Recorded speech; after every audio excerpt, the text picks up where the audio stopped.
Hey guys, so today I'll be analyzing Don't Hug Me I'm Scared 6 and show you what I think is the true meaning behind the series as a whole. Now, this isn't going to be a full episode analysis of the 6th one because there's a specific theory that I want to talk about. I believe that Red Guy has depression, and the visual personification of that is Roy. Roy is seen hidden in many different places throughout the episodes.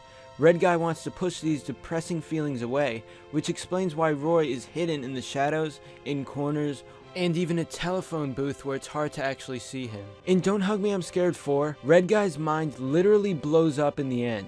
This is him trying to get back to the real world, and he might be taking an antidepressant or something else that will make him happy. The antidepressants he's taking makes him unable to return to the fictional world of delusions. In Don't Hug Me I'm Scared 5, Duck Guy is eaten by Yellow Guy.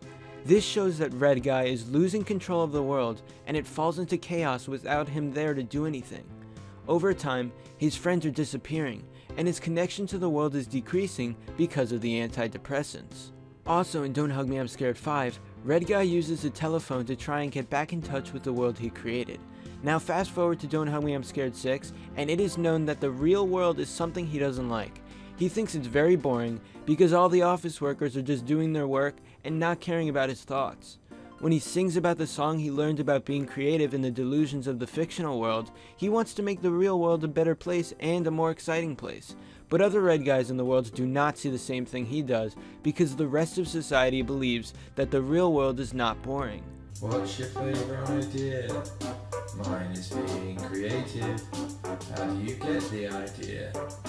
I just try to think creatively. After Red Guy stops singing, he looks to the back of the room and sees Roy. They stare at each other for a bit, and it gets really intense because this time Roy isn't hidden in the shadows. He isn't in a hard-to-find location where he can be shrugged off and Red Guy wouldn't see him. This time, they are looking directly at each other, and Roy is completely in the light. After seeing Roy, Red Guy realizes that the negative emotions are still within him, even though he tried to remove them for a long time. If you still don't think Roy represents negative emotions, take a look at the book in the beginning of Don't Hug Me I'm Scared 6.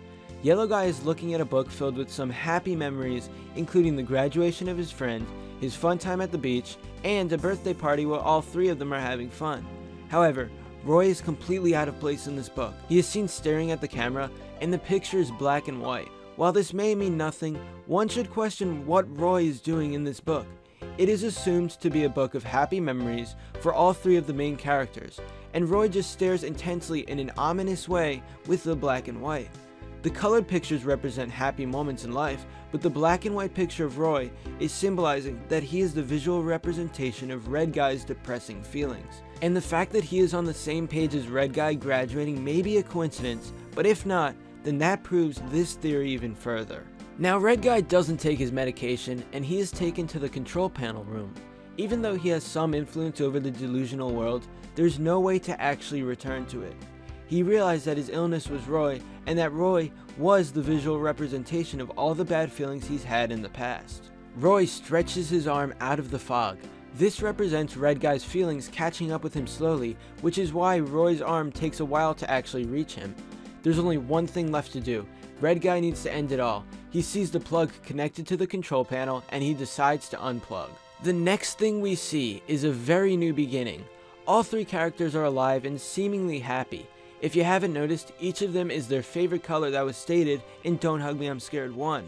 Go and collect some leaves and sticks and arrange them into your favorite color.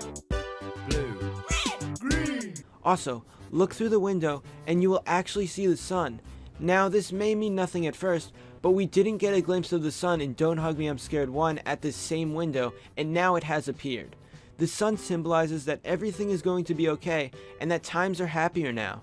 The date changes to June 20th, which shows that time finally moves on. Over the series, everything has happened on June 19th, and time seemed to be frozen. Red Guy felt depression, and he couldn't move on with his life until he conquered it. Perhaps this ending means a new beginning for all three of the main characters, where they can express themselves and be whoever they want to be. The notepad teacher is still there, so they don't have complete freedom, but they definitely have more freedom than they did before the plug was pulled. There's tons more that happened in the episode that doesn't involve Roy and the Red Guy, but I thought this specific theory was interesting. Anyway, that's all for this video. Be sure to give a thumbs up if you enjoyed. Comment below to tell me what you think. Thanks for watching, and I'll see you guys next time.